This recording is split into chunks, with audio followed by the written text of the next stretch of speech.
Sa Facebook Live, makikita ang isang lalaking mahigpit na hila-hila ang buhok ng isang babae.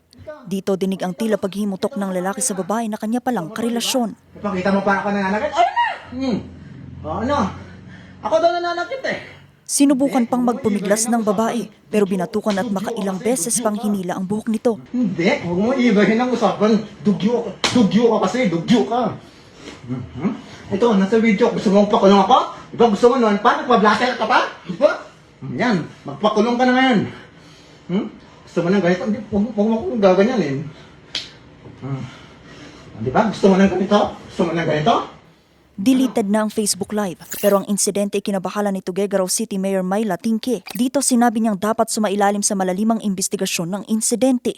Hindi raw anya katanggap-tanggap ang pananakit o anumang uri ng karahasan laban sa mga kababaihan. Bagamat hindi muna nagbigay ng pahayag ang Tuguegarao PNP, kinumpirma naman nila na tinututukan nila ang kaso habang sinisikap na matukoy ang pagkakakilanlan at kinaroroonan ng mga sangkot, lalo na ang kalagayan ng biktima.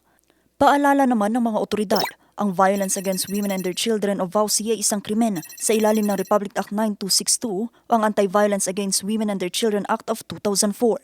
Sa ngayon, patuloy ang panawagan ng mga netizens na mabigyan ng agarang tulong at proteksyon ng babae at mapanagot ang sinumang mapatunayang lumabag sa batas. Vanessa Bugtong, RNG News.